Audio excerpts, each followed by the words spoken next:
What's going on, everyone? Welcome to another episode of The Ride. I am your host, Dr. Mephisto, and today my guest is an interesting guy. He's an entrepreneur, he's an actor, working in the background of the dance industry here in Toronto. He owns a website to promote dance artists, dance events called Unplugged, and I can't wait for you guys to discover him. As usual, you can support the channel on patreon.com. With as little as $1 a month, you can help us grow the channel, creating more content for you guys. And don't forget to subscribe, share the content with your friends, and let's go.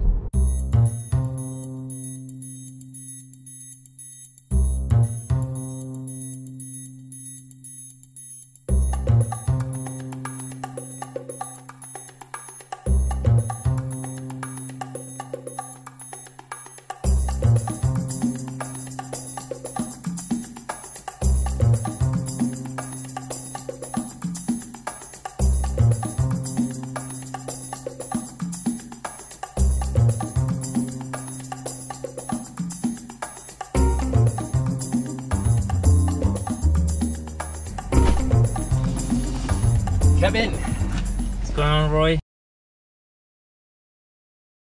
You doing, man? Good to see you. Good to see you. Excited for this, man. Yeah, me too. All right, give me a quick introduction for people who don't know you. Yeah, so hello everyone. My name is Roy Urbanozo. I am the founder of the Unplugged Canada. I've been doing it for about a year and a half. I wouldn't consider myself a dancer per se. I have been around like the dance community and the dance scene for over a decade, focusing on the operational side of things and, offering support to various artists throughout the years. Yeah, I think that's pretty much like the gist of what I do, I guess you can say. I'm also a multi-disciplinary artist, so I do some graphic design and stuff like that. Other than that, that's pretty much it. That's cool. I like to talk with people who are actually acting in the background too. Mm-hmm. That are super important. Yeah. And so why you decide to okay, let me take a step back. Well, first, where you from? Are you from Canada? Yeah, born and raised Toronto, born and raised. Yeah, 30. Yeah. I'm not even gonna disclose my my age over here, but yes, born and raised here in Toronto, Canada. Cool. And yeah, so your Filipino background. Yeah. And what made you okay, I usually ask this, like, what was the beginning of your artistic journey? Mm-hmm. I don't think I've ever been asked this question before. So I mean, I'm a product of two artists, but like artists that didn't really pursue it on a professional level, I guess you can say. So my mother, like, she sings, and my dad, he's a musician, so he likes to play like the piano, the guitar. So I come from a line of like artists, I guess you can say. But with regards to the dance scene, I think like where my career began was when America's Best Dance Crew first started. Okay. And this was, I don't know, maybe 15 years going now. I was in high school when that show first appeared, and I put together like a group of young men for this talent show that happened at our high school, which was Marshall McLuhan, and we were called Infusion back then. We honestly had no clue what we were doing. But you were dancing in it, right? Yes. So, and that's something that I don't like disclosing, because people can kind of go out there on YouTube, maybe like search it up. Okay. But yeah, like like I said, it was a talent show. We honestly had no clue what we were doing. We had no formal training. We never took classes. We were basically learning off like YouTube. Yeah. So as soon as we continued doing like these small gigs and stuff, we began to learn and meet new people, and we were introduced to a much larger scene that we didn't even know even existed. So kind of go through the years, you meet people who are very prominent in the industry, like Leon Blackwood, people like Diamond Osateo, Gregory Villarico, and like I think years after that, I ended up taking a managerial position at the Underground, and my network exploded. Like I ended up meeting all these people in the commercial realm, and kind of learning more about like the industry, how the the audition process goes, and even learning things on a managerial standpoint on the back end. Before I took the position at Underground, I held several managerial positions at a major entertainment company before. When the position or when the opportunity came up to manage at Underground, like, it just made sense for me. Okay, take a step back. Like, how did you end up running into this opportunity at Underground? Yeah. So that's where I know you from, by the way. Yeah. So I think that it was weird. So that position or that opportunity came to me, or was at least pitched to me, by a couple of friends who were already part of the administrative team. Okay. One was Ella Avila, and the other girl was Alicia Williams. I had met them before, and I think the owner, Aaron, at the time was looking for a replacement. Is he not the owner anymore? Oh, he's still the owner. Okay. But at the time, I'm saying, like, he was looking for someone to manage the space and one that can kind of propel the business forward. Right. And that's pretty much it. I do remember, like, that interview, I think, was like 2 hours long. Really? Yeah, it was a pretty long interview. But I'm very grateful for the opportunity to be able to make that transition from, like, a corporate realm into an entertainment industry and still have the relevant job experience right before then. So it worked. Right. I remember when the Underground started, it was really, like, different. Yeah. In terms of, like, how much they were leveraging technology, and that was kind of cool for me at the time. Yeah. And so yeah, you kind of skipped a lot of stuff between 15 years ago and Underground. Yeah. We can go into it, but it's a pretty long story. I don't know how much longer we have. Like, I have some time. Well, we're here to talk about what you want. Like, we can converse, we can talk about you, whatever. And also, like, what's your motivation to be for 15 years acting, in the background in the entertainment industry? I think and why the industry? Yeah, so I think just being surrounded by artists is just like a feeling you can't get anywhere else in any other kind of industry. Okay. One thing that I really enjoy, especially in my position, is being able to meet artists, especially different artists, like not necessarily dancers. Like, as you continue on in the entertainment industry, you meet different artists. You meet visual artists, you meet graphic designers, you meet photographers, you meet actors, which is amazing. Being able to go out and either watch any projects that they were involved in, whether it be like a dance showcase or a movie that they so happen to be in.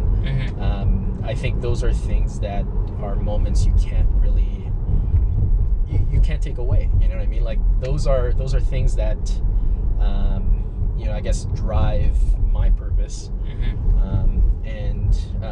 The other thing too is that, like, I think with artists, like, and this is something that, like, I'm just finding out, like, just recently, is that, like, a lot of them don't really want to learn the business side of things, right? So it's crucial that there is your the yin to their yang, I guess you can say, or like the other half, to help propel these artists forward, or at least give them the tools and resources to help them succeed in the career that they choose. What do you think about that? The fact that the artists don't want to learn the business side of things. I don't know. I think it's a mental thing. When you're fully invested in creativity, you don't want to look at spreadsheets with numbers. You know what I mean? Like, it's not your first thought, right? I think the mindset has to shift, in a sense where the dancer or the artist itself has to realize that you yourself are a business.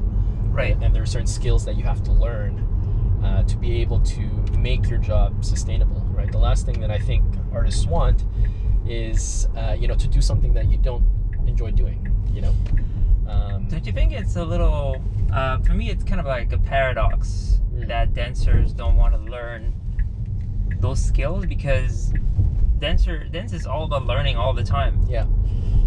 That's right. I think what we've noticed over the last, like, few years, especially with the emergence of social media, is that our industry is determined by likes and follows and and as much as I appreciate or recognize that, social media is a great tool in terms of kind of getting yourself out there, we must not lose sight of the fact that, there are people out there who do this for a living and who don't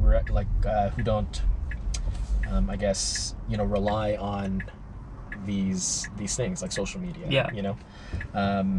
Doing my own podcast, and I'm learning that some guests are saying the people who work the most are the ones who you don't find on social media as often. Like are the ones that are not posting hashtag booked and blessed, those kinds of things. So I think it's important that as artists you just have to shift your mindset, and just kind of keep in the back of your head that you yourself are a business, and with that comes certain skills that you have to learn, especially if you want to succeed or have longevity in this career. Yeah, it's tricky. I mean, I'm not in that position personally, but because it's not my full-time job. But yeah, it can definitely be challenging. Well, I mean, this kind of position you have, it's also potentially the opportunity for certain people that work in this space to take advantage. Like it's always been the case. Yeah, 100%. And I'm glad you brought that up. I think I think I was talking with Hollywood Jade not too long ago. His episode was released, and one thing that didn't hit me was that the platform that I have gives an opportunity for voices to be amplified and to be heard. And one thing that I've been trying to do over the past year and a half is advocate for artists, and it might not be through tangible means, but providing them with education, tools, resources, and stuff that they can apply in their career. And now with this pandemic, I think it also has kind of been a blessing in disguise also for my platform, because everyone now has an opportunity to see all this knowledge that is just being shared.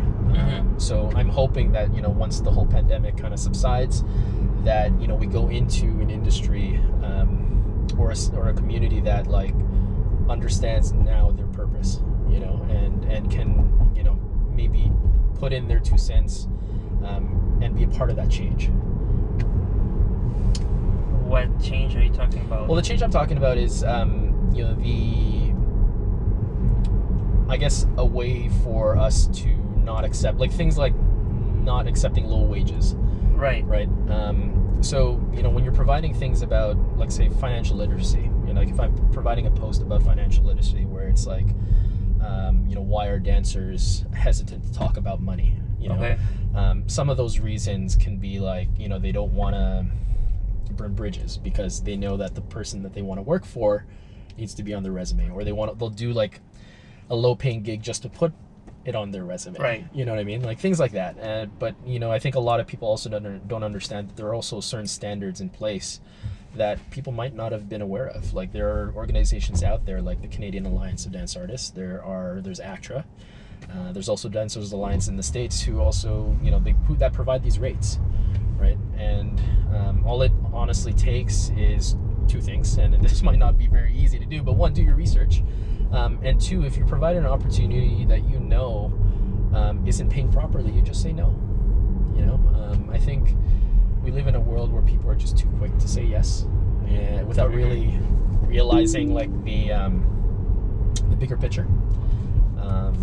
But yeah, I'm hoping that at the end of this pandemic, that's where we'll be, where more dancers kind of stand up for change, stand up for better wages, and all that. Yeah, it's not an easy question. Yeah. Been thinking about that a lot personally, even for anything than just dancers, even for DJing, it's the same thing. But let's talk about the pandemic. Yeah, sure. Yeah. Yeah, because it's been out of this world in terms of how people, I've seen everything. I've seen people stop working, and I've seen people who definitely when you're a dancer with this pandemic, you definitely had the bad set of cards. To be able to go through it, you don't have the advantage there. Yeah. But some people were able to come up with crafty ways not even crafty ways. Like everybody did classes on Zoom and everything, but some people did better than others. Yeah. Where do you think that come from? I think it came from their prior marketability, I guess you can say. I think, based on their following, whether it be in, the drop-in studios that they teach or just the way they kind of market themselves, right? I think now that the pandemic has kind of shifted the entire entertainment industry virtually, it has kind of forced artists to, kind of conform to the new quote-unquote norm. Do I think we'll probably be like this in the foreseeable future? Maybe. But if there's one thing I do know, it's that, virtual classes are probably going to be around for a while. So I think right now it's just, I understand artists out there, you got to do whatever it takes to kind of make sure you make ends meet. And one of those things might have to be just kind of conforming to the new normal. I think the one thing that is very difficult that a lot of artists kind of grasp is the energy that you get within a room. It's something that you can't replicate on a screen. You know what I mean?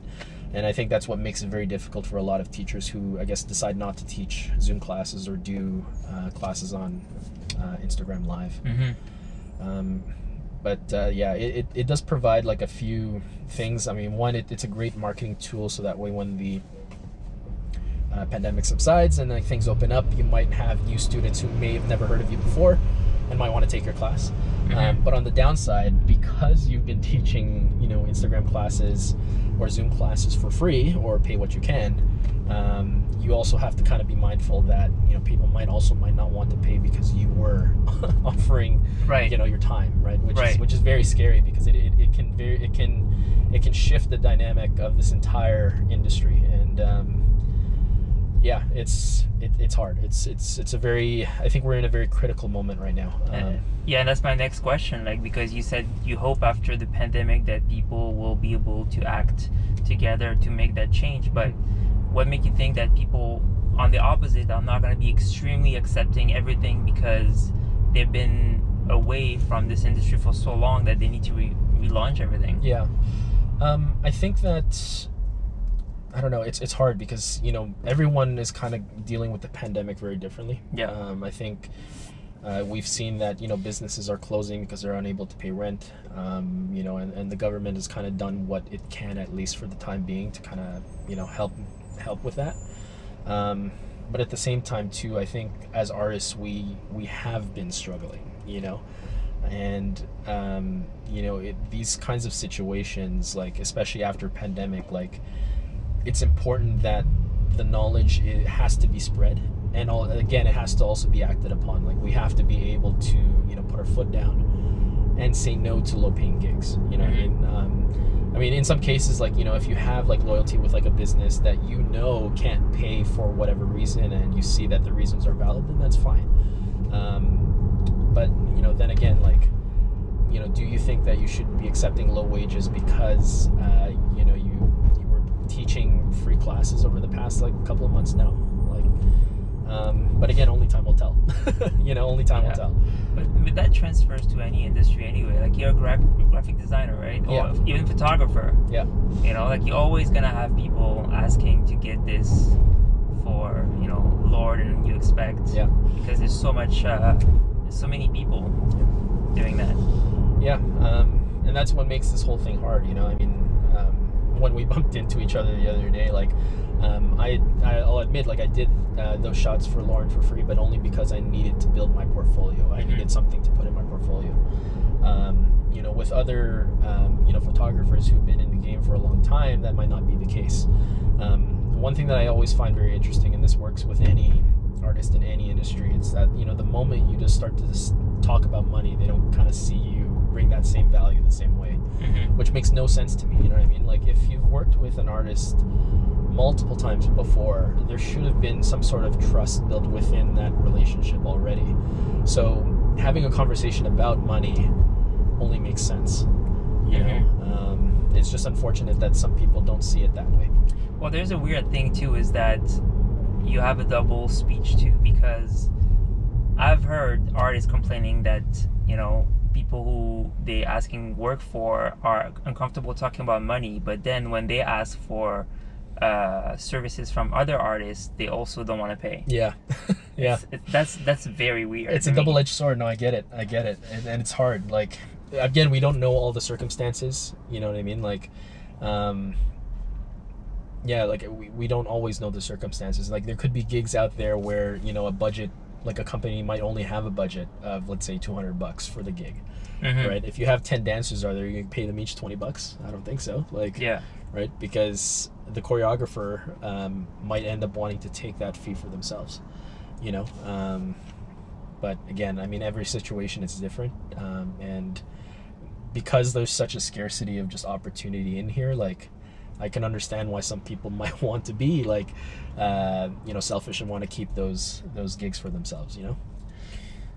I see. And so tell me more about Dance Plug.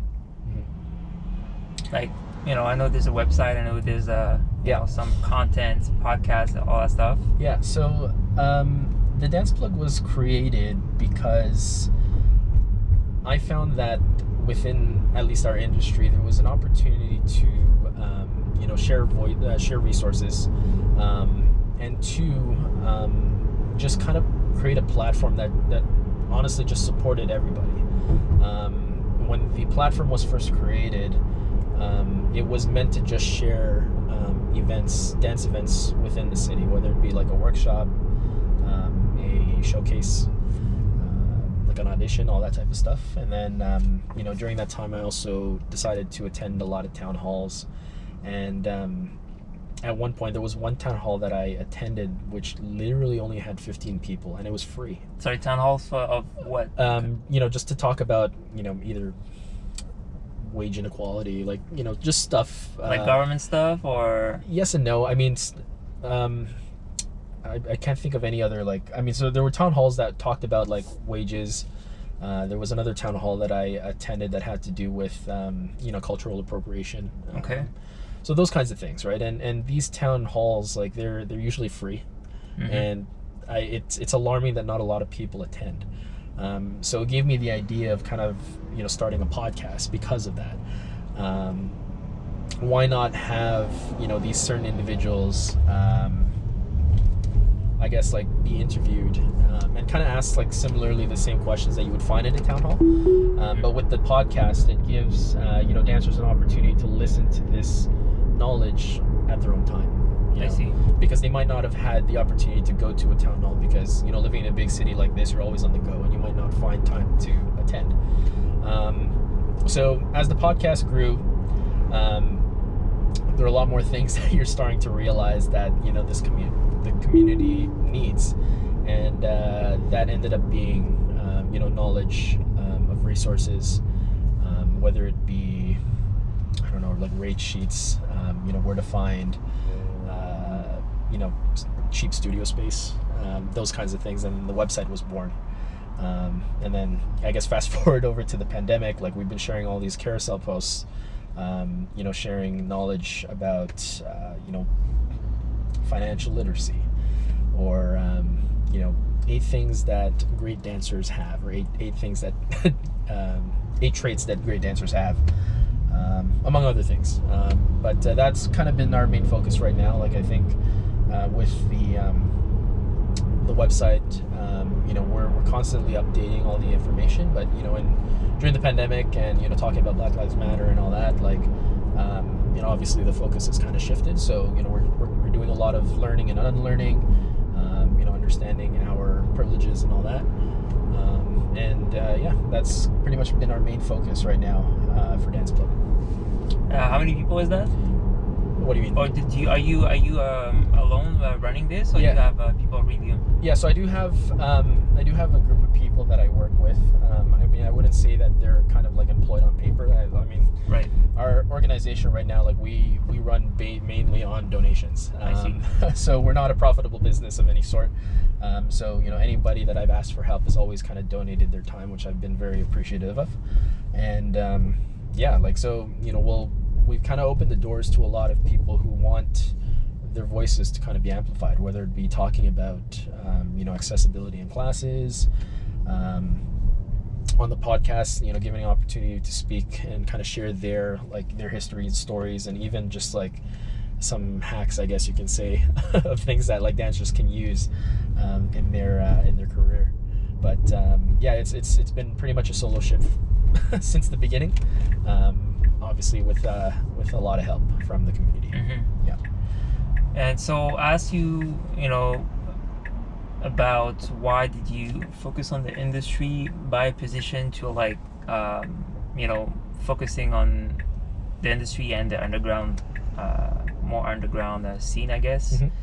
I mean, coming from Paris, where the underground scene is just so huge and there's like battles every weekend, sometimes 2, 3. And what do you think makes this city different, where the underground is very, very small? I think, I mean, I've never been to Paris, so I can't really speak on that behalf. But one thing I do think is that our underground scene here is very strong. You know, just getting to know like a lot of street dancers out here, and just, you know, hearing people win battles from out of town it's crazy. I think it gets stronger. Oh, 100%. It gets stronger, yeah. Yeah, and one thing that I also love is just the camaraderie between everyone. You know, I think what we found is that, you know, certain organizations would partner to bring up battles, whether it be like a Crump versus House or something like that, right? And you'll have organizations like Toronto Crump, or you know, Funky Facilitators out there. You've got Lost is Found that will host like jams. Like, I think the underground scene is very tight knit and very, very close, and I think everyone is very supportive of each other. At least that's what I see on my end. Like, I'm not very much immersed in there, and I wish I had more time. But you know, anytime I have like an opportunity to go to like you know, a mini battle or just an event, like always a good time. Okay, so let me rephrase once more. When I say why is it so little, it's not that it's small. It's more like people are not able to have, like, there's really an amount of people who can have a career in the underground scene here. It's more like, you know, people doing that on the side.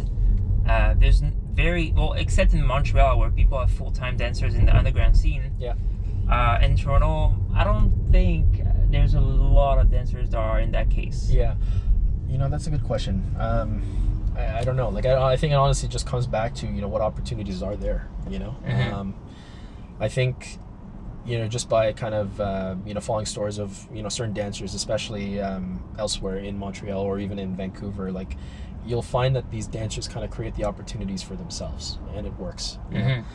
I think with dancers here, it's always dance as either like a hobby or something that they don't take seriously, and then they have another career that is basically their full-time paying job, right? So I think yeah, I mean, it's tough. I wish I had the answer, but yeah, I don't know. I don't know. Like, I honestly don't know. I mean, I'm not interested by the answer. It's more like your opinion about it. Yeah. It's an interesting it's an interesting thing. Like, when you compare Montreal and Toronto, for example, where, I don't know, it's very, very different in terms of like pure art.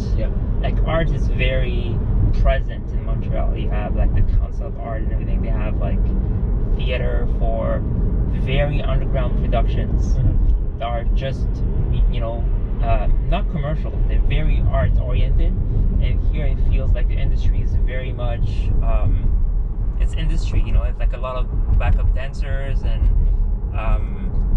I don't see a lot of, I mean, maybe I'm not, maybe you're more in the know than I am, but I don't see a lot of well, there's people like Essie and everything that really focus on creating their own pieces around dance. You know, I just had another thought. I think the other thing too is just access to funding. That's a huge one.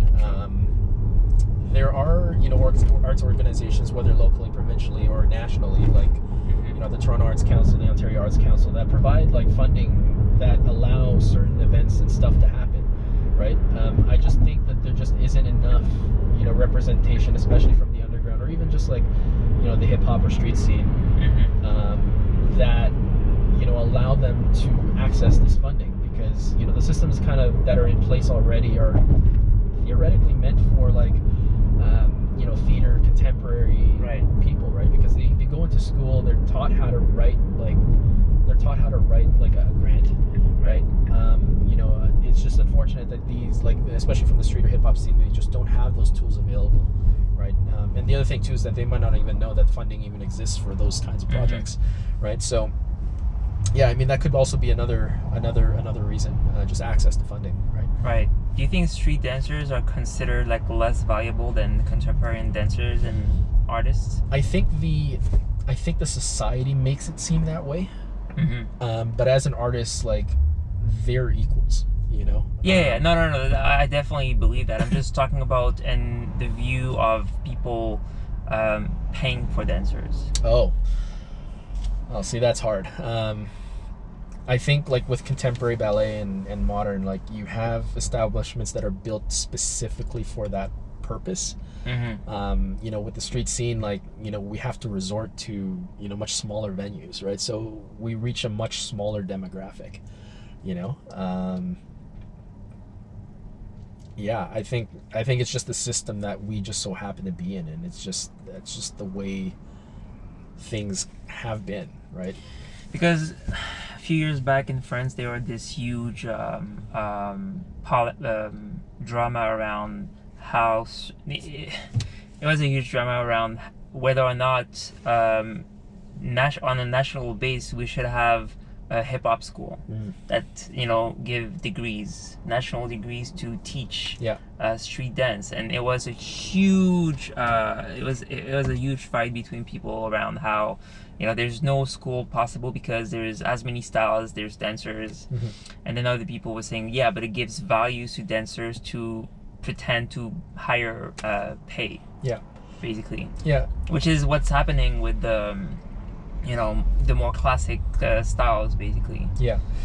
I think, like, even, and you just see it in schools here too, like, I think other styles, like, if you're going into a dance program at, like, a university, you're going to learn all the technique based, you know, classes first, right? And those are your you know, your compulsory credits, right? And then you'll find, like, these other courses, whether it be like hip hop or, you know, cultural, as electives, right? You know, and they're not kind of seen the same, right? So, like I said, I mean, it reverts back to that thing. Like, I think it's just the system is already kind of set up for those styles not to succeed, right? know? But meanwhile, that's where there's the most money. Yeah, and I don't know what it's going to take. Like, it could just honestly be something as simple as just having, you know, certain leaders in the community, of the hip hop community, you know, at a table with people who are able to make these decisions, you know? You know, I think one success story I love sharing, especially with people here in Toronto, is that Simon Fraser University out in Vancouver has their first, I think, Jamaican cultural like course. Like, it's an accredited course, which is actually taught by Mikhail Venom Morris, who used to live here. He was a dancehall dancer here. So when he moved over to Vancouver, he's now a professor that teaches, you know, Jamaican culture at a university. So, you know, I think it's possible. I think it is possible that you know, maybe there can be a course that, you know, might, you know, lend some credibility to hip hop. Again, it's just like, you know, who's willing to do that, you know? But okay, so let me ask you a hard question. So we're talking about so to legitimate street dance, do you think it's normal to have, like, it also comes from the schools, do you think it's normal when you are at school to try to legitimate a certain type of dance to let kids teach?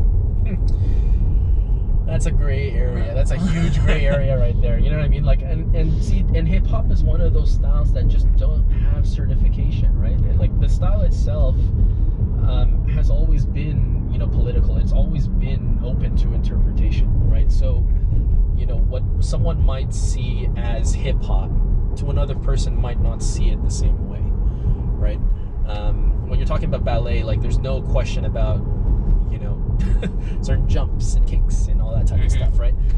With hip hop, it's just open. It's very open. Do I agree that, you know, kids, like, I don't know if this was the question you're asking, but I don't, like, do I agree that, like, kids at a young age should start teaching hip hop? Probably not, you know, because maybe they haven't put in their time, you know. But then again, it raises the question, like, you know, how much time really does a person really need before they're ready to teach? Well, it's also the credibility of the school. And that too, yes. Like, would the school be that you should let kids that has a big following but are just not experienced enough to teach others, or, you know? Yeah.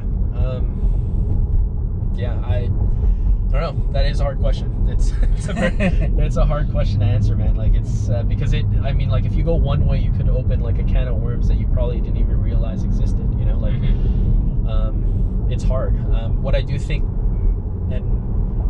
needs to happen, and what I would love to see happen, is like a lot of hip hop pioneers or a lot of hip hop heads literally just come together and maybe try to figure out a way to make this happen. You know, try to create some sort of like normalization or some sort of certification program, you know, because I think I do agree to a certain extent, like, it might, well, one, it could raise value for hip-hop dancers, but two, it could also provide longevity and opportunity, you know, like, so yeah, I think we need to look at something like this in all different ways, but again, like, that's a hard question. It's a very tough question. And you really think that I have a hard time, and I thought about that a lot, you know, try to, like, coming with a consensus with people not accepting low wages. Yeah. I don't even know if it's possible. I don't even know if it could happen, because you know, it's like when you're young, you start with a shitty job. Well, it's true. I think that's, and you make a good point. You know what I mean? I think if we even make just that comparison, you know, like, if you've worked professionally as a dancer for 10 years, should you get paid? Should you get paid as someone who's just entering the industry at a year or two? No. There you go. Right? But, like, you know, you being the person who's been in this, like, industry for 10 years, like, you have to kind of, like, stand your ground there. Like, you can't dumb yourself down and try to accept a low-paying job that would normally go to someone who's only been in the industry for a year or two, you know? One thing I do know is that, you know, just by talking with certain artists who've kind of, you know, shifted their mindset and kind of put their foot down and saying no to low-wage jobs, has seen a lot of success with, like, better-paying jobs, you know? Interesting. They might not come as often, but when they do, you also don't get all that stress that comes with it, you know? Like, and that's the thing, like, there are certain trade-offs that you have to kind of understand, right? Like, if you're willing to accept a job for $200, even though you know there's 20 hours of rehearsals, like, you know, is it really worth it? You know, like, there are gigs that you can get paid for like $500 that might only require a day of rehearsal, you know, and I think those are the kinds of jobs that you need to look for, you know, because they're out there. But I think that it's weird. I think you are the company that you keep. I think that's the best way to kind of put it. Like, you know, if you continuously take jobs that are kind of low paying, you kind of might consider yourself to be in that realm all the time, because those are the only kind of gigs you're seeing, you know. It's different. Like, I think if you know that you're not going to accept a job that, you know, pays no less than, let's say, $500, then maybe those are the only things that you should be focusing towards and only be seeing, you know. So you've been focusing on helping this industry to increase their knowledge about certain aspects of the business, but have you ever are you also participating into helping them marketing themselves, like an agent, for example? No, I mean, it is something that I thought about, you know, but again, it's a realm that, like, I just have no experience in. Like, the only thing I can really do is you know, provide them with, you know, certain people who would be experts in that category, you know. Like, if a dancer were to come up to me and ask me, like, you know, who are the top 2 agencies in Toronto that I should be looking at, like, I would send them to a place like DaCosta or another place like Talent House, you know, because they're known to hire such hire dancers, for their roster. So again, I mean, I flirted with the idea, but there's a lot of back end work that needs to be done for that to happen. So yeah, like. But you have like a good ground base for this. Like you have the network. Yeah. You have the platform, and really what you need to do, because you can speak your way through things, obviously, and like I find that a lot of artists, what they're lacking is the way to package what they're selling in order to be to attract the customer, because from what I've seen, especially like in the enterprise, the corporate world, like they have no idea what they're looking for, or they have no idea what exists. Yeah. Like they know about cliches, Yeah. And I find that I wanted to do that at some point. Just package it in a way and sell it in a way that is interesting and it's advantageous for both sides. Since you have a foot in the dance industry, so who better to represent them? Yeah, I mean, you're right. I mean, it's something that dancers have, pitched the idea to me about. Again, it's just right now it's a mere idea. Mm-hmm. Do I think there is the potential for that to happen? Yes.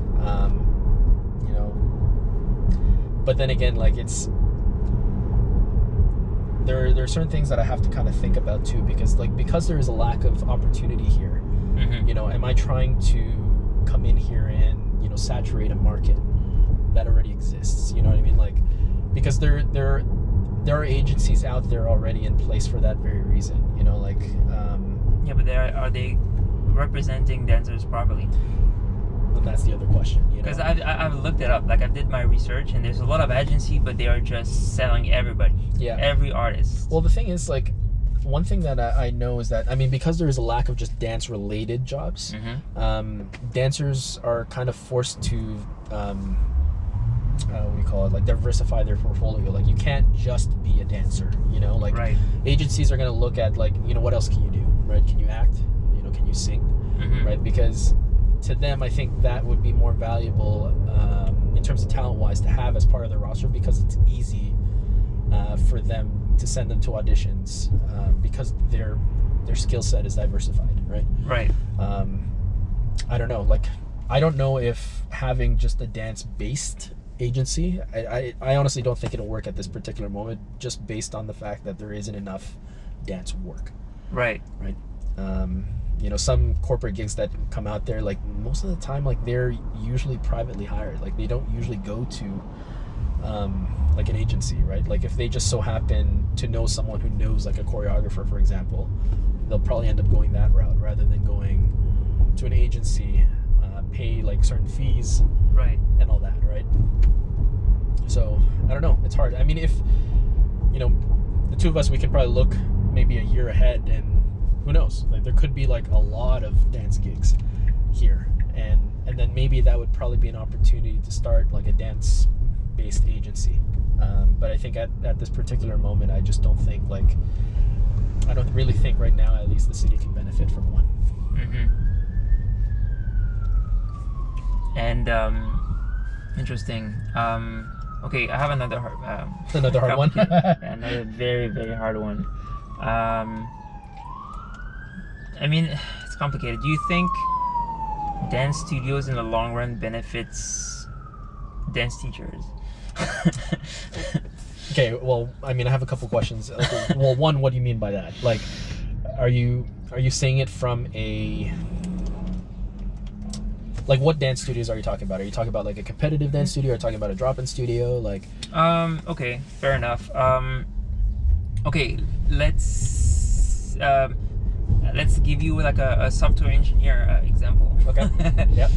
So it's pretty much the same principle of being an employee versus being self-employed and being like a contractor for a company. Yeah. When you're an employee, you have the security. Yes. You have your paycheck, and you have bases of paycheck that align with price bases or whatever. Mm-hmm. But then once you start having enough connection in your industry, you can potentially take the leap Yeah. of becoming independent, and you can still work for those companies, but as a contractor, and basically you remove Yeah. the company, the Well, you have more control over Exactly. what you want, right? exactly. And I've seen many dancers going from being an employee of a studio to being independent, but doing so by being bitter because they realize that they're getting ripped off.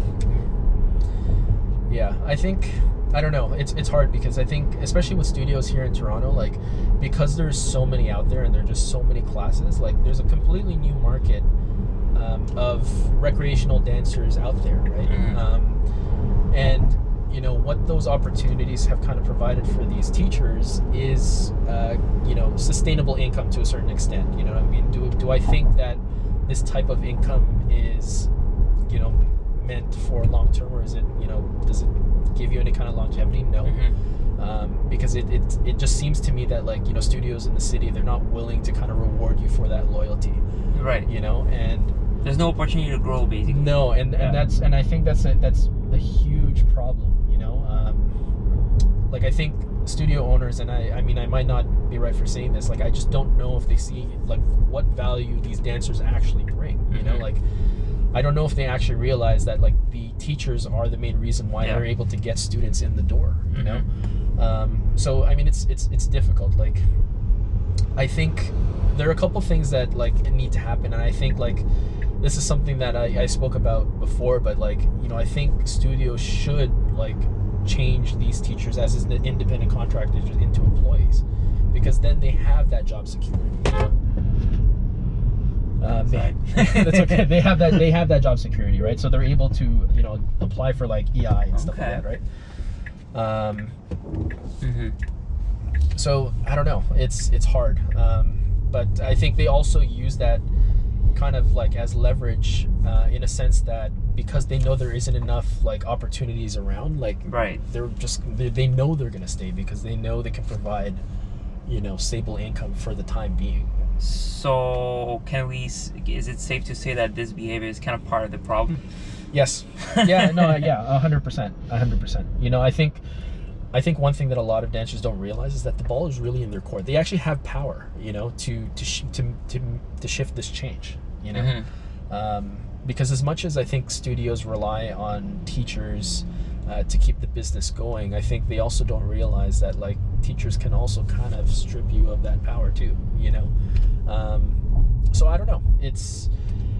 There's two ways you can look at it. I mean, I think that once you realize that maybe this is something that you don't want to do long term, then I think leave. Try to create your own opportunities, because it's proven, like, anyone who's ever left any kind of, like, drop-in scenario and decided to do things on their own have been doing very well for themselves, right? Which also raises the other question and the other issue is that there isn't enough space around the city to rent. Not enough. No, I don't think there's enough. Well, my point of view on this is that it's a dangerous game for. I like to compare those studios kind of to a hotel before Airbnb came out. Yeah. If tomorrow someone come up with a technology that makes anyone that has a little bit of room to turn into a studio and put it on a platform that people rent it, then there's no need for studios anymore. That's true. I think have you been to New York? Yeah, I've been to New York. Okay, yeah. So I don't know if you're familiar with, like, a studio out there called Ripley's, but their space only rents out, and their business model has proven to work. Mhm. So I think Toronto could use a space like that, like a WeWork type of thing. pretty much thing. For Yeah, dancers. exactly. That would be amazing. Because there isn't a lot of risk involved, one, to own a place like that, because you're essentially renting out the space, right? So yeah, I mean, I think that's it. Like, I think there just isn't enough space to rent out, at least right now. Have you heard of Saint Luc's in Montreal? Saint Luc's? Yeah. No. That was Axel's Ebony's space that she was. Anyways, she's a whacker from Montreal. Mhm. Shout out to Axel. And she built this this subscription based space for people to come and train, and they had like access to computers and to do their graphic design or whatever. It's kind of like a co-working space. It's kind of a co-working space, but it was really like not like it was really small, and people were just doing sessions in there. But you had workshops and everything. But yeah, it was rent. I think people could rent the space, but it was really small, and basically at some point it was lacking funding, so they had to close it. But that's also the how big is that market? Like how much money are dancers, like those independent dancers? How much are they willing to spend to rent space? To rent space, that's the thing. Yeah, I don't know. Like it also it depends on the city. It depends on location. I mean, like space. I don't know if you've ever rented space here. It's not cheap. Like, it's not. No, it's very right. Well, I rented stuff at the underground. Yeah, yeah. It's not cheap. It's I mean, are there spaces out there if you really look for it, like that have rates that are reasonable? Yes. Are they pretty inconvenient to get to? Yes. You know what I mean? So like there are certain risks that you have to take. There are questions you kind of got to ask yourself. Like, are you willing to pay more, to allow your students to access a location that's a little bit more convenient, things like that, It should be a bidding thing too. Like you shouldn't pay the same price if you are coming at a time of a low traffic then. Yeah, 100%. 100%. And I get that. I think like with some studios here in the city, like some of them don't have like day classes, right? And why not try to utilize that unused time to rent out, like especially and also at an affordable rate. That's the right thing, right? Like I'm not against like studios charging either a premium or their regular rates if they know like traffic is high during that time anyway. That makes sense. But for off-peak times, like make it affordable. So, do you think? Okay, now let's talk about the future of how do you see? Because you've been part of this studio was really pushing technology. Do you see other technology could come and improve certain of those things? If you take the example of that Airbnb of dance studio, for example. Yeah. I don't know. It's hard to say. I think one thing that this pandemic has taught us is that, I mean, you can, and this sounds so bad, like you can literally lose your business in a matter of months, but it also, opens the door or an opportunity for like an entrepreneur to, rent out a new space and maybe create something like this, right? Because they see the need. In the future, do I think that can happen? I don't know. I honestly don't know. I mean, there's a lot of doors that can be open when you think about technology. Like, I've been thinking about that for a while, but when you see how much people spent, the time they spent taking classes online, if you had some, I don't know, VR stuff that was... Oh, yeah. You know what I mean? Like, yeah. I've heard many schools, especially in Europe, thinking they need to install live stream technologies in their studios in order to, even if you have a class that is live, that is in the room, like you could also broadcast it for your students if they're not in the room. If they're not in the room. That kind of thing. Interesting. Yeah, I mean, I don't know. For me, this is just like my own personal opinion. Like, you can't replicate something if you're not there. Yeah, definitely. Energy is just contagious. You know what I mean? Like, unless you're looking for like a quick fix, for example, like if you're looking to, stream a class from your favorite teacher just to kind of get a workout in there. Yeah. Like, then I get it. Then I get it. But yeah, I think. Yeah, I mean, there is technology out there, and I think if you utilize it the same way, you could. I mean, if you utilize it the right way, I think the possibilities really are endless. But if there is like that shift, and then again, like all these artists are gonna have to like conform again. Like everything has to change. VR is definitely gonna be something that will, I think, once they get to a place where you don't have to wear something very heavy, this is gonna be a game changer for this. Especially for dance, where once you have this 3D feeling, and if the bandwidth is fast enough that you can have a feeling of having the person in the room, this is gonna be a game changer. Yeah. Yeah. Especially if you can add some special effects to your movements. Yeah. I've been nerding about this for years, man. Yeah. No, I bet. Like, I mean, I do remember when Underground was doing, they were recording classes in 3D. Okay. And we were using, sorry, not in 3D, in, like we were using, I think it was like a 360 degree camera. Okay. During like a class. Okay. And we ended up uploading that video, I think, to YouTube. And then, you know, there was this technology, I think, called like Google Cardboard or something like that. Okay. Where it's like a VR thing, and you can kind of like, and used it. yeah, and like kind of feel like you're in the room. Yeah. Yeah, I mean, that opportunity is there, man. I don't know. It'll be very interesting to see what happens over the next couple of years and how technology can like kind of shape this industry.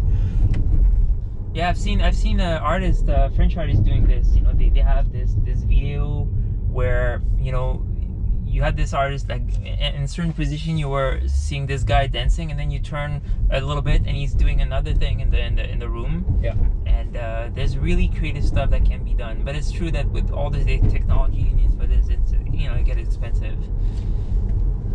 But I'm always amazed to see how crafty certain people can be with technology. Mm-hmm. They come up with very crazy things with very little. Yeah.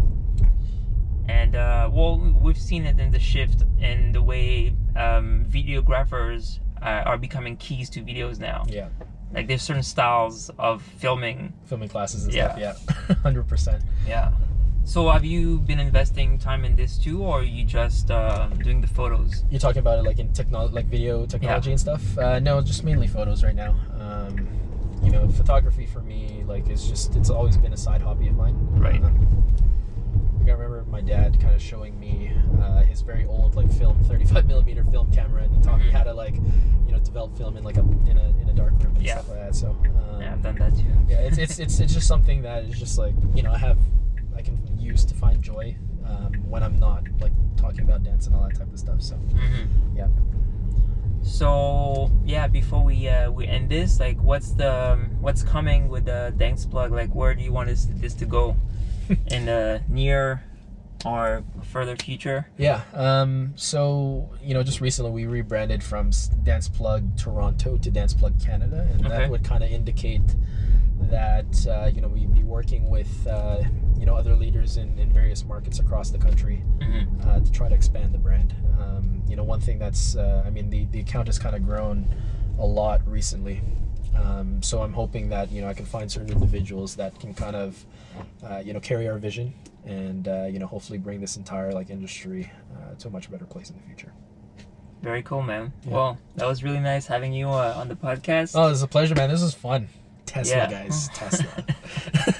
There you go. You got a little bit of the self-driving on the way. I don't know if you really noticed it, but you mean self-driving? I wasn't touching the wheel or the pedals at all. I was just driving. Not even realize it. Guys, we live in the future. All right, thank you so much for coming, and see you guys next week. Peace.